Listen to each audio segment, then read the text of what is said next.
혹시 손이나 이마에 표를 받는다는 말을 들어보신 적 있으신가요?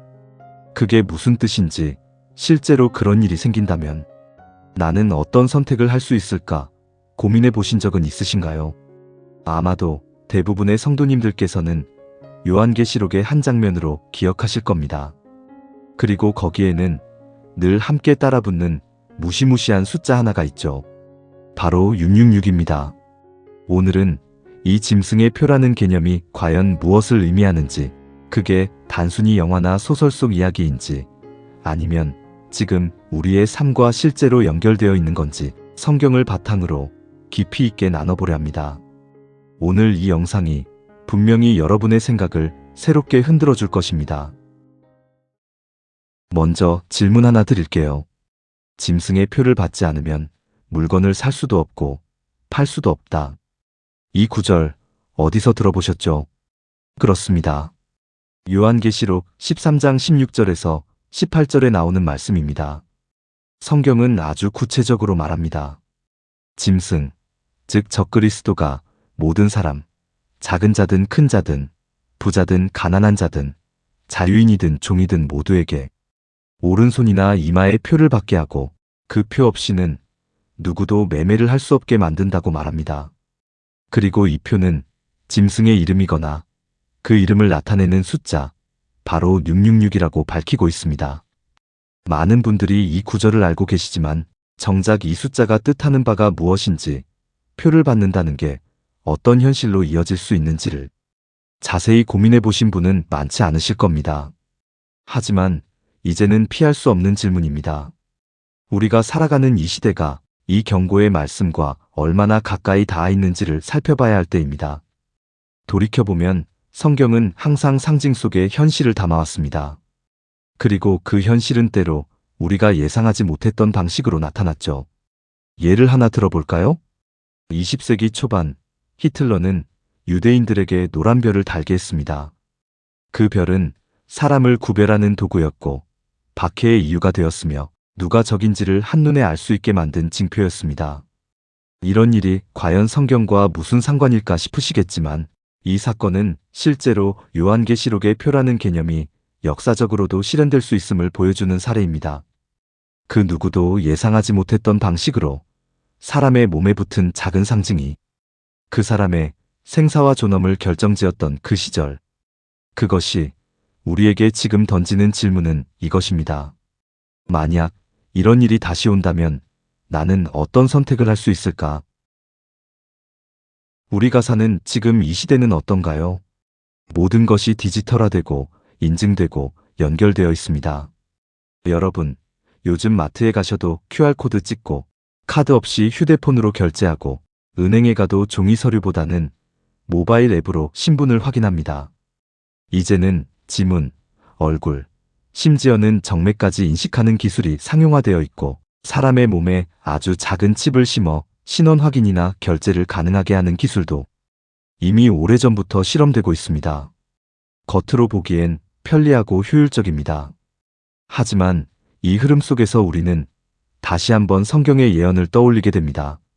손에 혹은 이마에 표를 받지 않으면 매매를 하지 못한다는 그 말씀 말입니다. 이제는 단순한 상징처럼 여겨졌던 말씀이 현실 속 구조와 시스템으로 자리 잡고 있다는 느낌, 혹시 받으신 적 없으신가요? 여기까지 들으셨다면 이런 생각이 드실 수도 있어요. 그래도 그건 너무 비약 아니야? 성경이 말한 표랑 지금 기술이랑은 다르잖아. 그럴 수 있습니다. 하지만 성경은 늘 그렇게 말씀해왔습니다. 우리가 안일하게 있을 때 뜻밖의 모습으로 경고가 찾아온다고요. 666이라는 숫자가 단순한 공포가 아니라 우리가 무엇을 믿고 따르며 어디에 속해 있는지를 드러내는 상징이라면 그것은 숫자 이상의 의미를 갖게 됩니다. 이제 중요한 이야기는 여기서부터 시작입니다. 성경이 말하는 하나님의 표와 짐승의 표는 어떤 차이가 있을까요? 왜 하필 사람의 손과 이마일까요? 그것이 우리의 믿음과 어떤 관련이 있는 걸까요? 앞서 우리는 666이라는 숫자와 그 숫자가 단순한 상징이 아니라 현실 속에서 점점 구체화되고 있다는 이야기를 나눴습니다. 이번엔 조금 더 깊이 들어가 보겠습니다. 짐승의 표가 있다면 반대편에도 어떤 표가 있을 것입니다. 그 어떤 표는 바로 하나님의 표입니다. 여러분, 성경을 찬찬히 읽어보면 놀라운 대칭 구조가 자주 등장합니다. 사탄이 하는 대부분의 일은 하나님의 일을 흉내내는 데서 시작되죠. 가짜 메시아나 거짓 선지자, 또한 속이는 기적 같은 것들이요. 그런데 그렇게 겉모습을 흉내내는 이유는 사람들의 마음을 미묘하게 속여서 망하게 하는 방향으로 바꾸는 치밀한 전략입니다. 출애굽기 13장 16절을 보시면 이런 말씀이 나옵니다. 이것이 네 손의 기호와 네 미간의 표가 되리라. 그리고 신명기 6장 4절부터 나오는 쇠마 말씀, 아마도 익숙하실 겁니다. 이스라엘아 들으라. 너는 마음을 다하고 뜻을 다하고 힘을 다하여 내 하나님 여호와를 사랑하라. 이 말씀 뒤에는 아주 중요한 명령이 나옵니다. 이 말씀을 너는 마음에 새기고 또 그것을 내 손목에 매어 기호로 삼으며 내 미간에 붙여 표로 삼고. 네, 그렇습니다. 하나님께서는 당신의 말씀을 손목과 이마에 새기라고 하십니다. 그리고 실제로 지금도 유대인들은 말씀이 들어있는 테필린이라는 상자를 이마와 팔에 묶으며 하나님의 말씀을 문자 그대로 실천합니다. 이 장면을 머릿속에 떠올려 보세요. 이마와 손목을 연결하여 묶은 모습. 하나는 하나님의 말씀을 기억하기 위한 참된 표식이고, 다른 하나는 짐승을 따르는 거짓된 표식입니다. 이 두 가지가 정확히 대칭을 이루고 있다는 사실, 우연일까요? 아니면 경고일까요? 하나님은 이마와 팔목에 말씀을 새기라 하시고, 사탄은 숫자와 이름을 그 자리에 새기게 합니다. 하나님은 사랑과 기쁨을 새기라 하시고, 사탄은 통제와 구분을 새기려 합니다. 그렇다면 왜 하필 손과 이마일까요? 단순히 외부에서 잘 보이기 때문만은 아닙니다. 성경에서 이마는 사고와 정체성, 또한 신념을 상징하고, 손은 행위, 즉 우리의 행동과 선택을 나타냅니다. 다시 말해 무엇을 믿느냐, 어떤 가치를 따르느냐가 이마에 새겨지고, 어떤 행동을 하느냐, 어떤 삶을 사느냐가 손에 드러나는 것입니다. 사탄이 원하는 것은 단지 숫자 하나 새기는 게 아닙니다. 여러분의 정체성과 삶 전체를 지배하는 것, 그것이 진짜 목표입니다.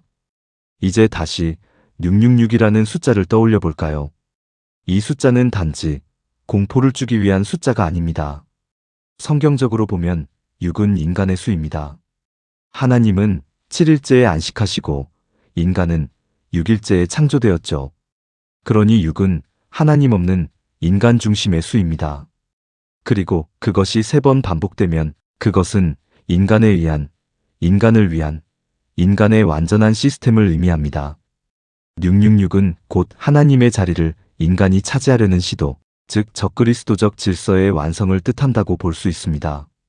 그런데 이 숫자가 현실 속에서도 등장했습니다.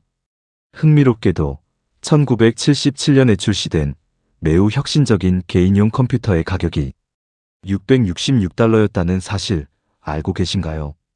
물론 이것이 우연일 수도 있습니다. 하지만 생각해 볼 만한 대목 아닐까요? 오늘날 사람들은 누구보다도 컴퓨터와 스마트폰을 가까이 합니다. 하루 종일 손에 들고 눈으로 바라보고 마음을 쏟습니다. 말씀보다 뉴스 앱을 먼저 보고 기도보다 검색을 먼저 하며 사람보다 기계를 더 신뢰하기도 합니다. 이제는 누군가의 정체성을 말할 때 그 사람 인스타그램에서 봤어요. 그 사람 유튜브 구독자 수가 어마어마해요. 이렇게 말하는 시대가 되었습니다. 이것이야말로 현대판 표식 아닐까요? 다시 한번 정리해 봅니다. 하나님의 표는 말씀을 기억하게 합니다. 그러나 사탄의 표는 시스템에 종속되게 합니다. 하나님의 표는 자유와 생명을 줍니다. 사탄의 표는 통제와 두려움을 줍니다. 그리고 이 둘의 전쟁은 지금도 여러분의 삶 속에서 벌어지고 있습니다. 그렇다면 우리는 어떤 삶을 선택해야 할까요? 믿는 자로서 어떤 기준을 가져야 할까요? 지금까지 우리는 짐승의 표와 숫자 666, 그리고 그것이 성경과 현실에서 어떤 방식으로 드러나는지를 살펴봤습니다. 이제 마지막으로 사탄이 이 시대에 사용하는 전략과 우리가 깨어있기 위해 지금 실천해야 할 것들을 이야기하려 합니다. 먼저 이런 질문을 드려볼게요. 여러분, 오늘 하루 동안 말씀을 묵상한 시간보다 스마트폰 화면을 바라본 시간이 더 길지는 않으셨나요? 혹시 아침에 눈을 뜨자마자 가장 먼저 확인한 것이 하나님의 말씀이 아니라 뉴스나 메신저 혹은 유튜브 쇼츠였다면 그건 결코 가벼운 문제가 아닐 수 있습니다. 사탄은 이제 더 이상 교회 문을 박차고 들어오지 않습니다. 대신 조용히 그리고 아주 정교하게 우리의 생각을 재프로그래밍하고 있습니다. 그 전략은 간단합니다. 하나님의 말씀을 손과 이마에 새기지 못하도록 막고 대신 디지털 흐름, 세상의 가치, 인기와 욕망을 우리의 이마, 즉 정체성에 그리고 손, 즉 행동에 새겨넣는 것이죠. 예전엔 성경을 읽지 않으면 게으르다는 죄책감이 있었지만 지금은 내가 뒤처질까봐 두렵다는 불안이 더 큽니다. 이제는 우리가 무엇을 생각하고 있는지조차 스스로 자각하지 못할 만큼 생각과 가치관이 알고리즘에 의해 조종되는 시대가 되었습니다. 여기서 우리가 해야 할 질문은 이것입니다. 지금 내 이마와 손에는 어떤 표가 새겨져 있나? 그것이 무엇이든 간에 그 표는 나의 삶을 어디로 끌고 가고 있는가?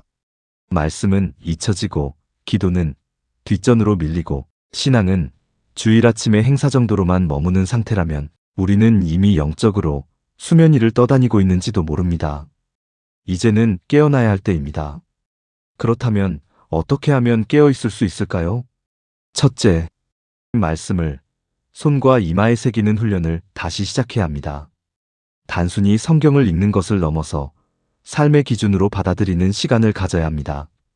매일 10분이라도 말씀을 묵상하고 그 말씀이 오늘 내 행동을 어떻게 바꿀 수 있을지 고민해 보세요. 둘째, 디지털 사용을 점검해 보세요. 하루의 스마트폰 사용 시간 중에 하나님과의 시간은 얼마나 되는지 적어보세요. 단 1%라도 줄이고 그만큼 기도나 묵상에 쓰는 것, 그것이 깨어있는 신앙의 시작입니다. 셋째, 깨어있는 공동체를 만드세요. 혼자서는 세상 흐름에 휩쓸리기 쉽습니다. 같은 목표를 가진 이들과 매달 한 번이라도 말씀 나눔 혹은 묵상 회복 모임을 가지세요. 특히 5, 60대 신앙인들에게는 이런 소그룹이 큰 힘이 됩니다. 사탄은 지금도 너무 늦었어. 이건 현실과는 달라. 그냥 편하게 살자. 이렇게 속삭이고 있습니다. 하지만 성경은 분명히 말합니다. 깨어 있으라. 너희가 생각하지 않을 때 인자가 오리라. 우리가 생각하지 않을 때, 우리가 준비되지 않았을 때, 우리가 세상에 너무 익숙해져 있을 때, 바로 그때가 짐승의 표가 가장 쉽게 자리 잡는 순간일 것입니다. 마지막으로 이 영상을 보고 계신 여러분께 이렇게 말씀드리고 싶습니다. 짐승의 표는 그냥 숫자나 이론이 아닙니다. 그건 우리가 오늘 무엇을 따르고 있는가, 그리고 무엇을 거부하고 있는가를 판단하는 영적 기준입니다. 세상이 강요하는 방식대로 살아갈 것인가, 또는 말씀을 따라 분별하며 살아갈 것인가. 그 기준은 지금 이 순간 여러분 손에 달려 있습니다. 이 영상이 여러분의 믿음을 다시 돌아보는 계기가 되셨다면 구독과 좋아요 꼭 부탁드립니다. 그리고 이 메시지가 필요한 누군가에게 공유해 주세요. 여러분의 나눔이 또 한 영혼을 깨우는 통로가 될 수 있습니다. 댓글로는 여러분이 실천하고 싶은 깨어있는 삶의 습관을 함께 나눠주세요. 저도 하나하나 읽고 기도하겠습니다. 다음 영상으로 또 뵙겠습니다.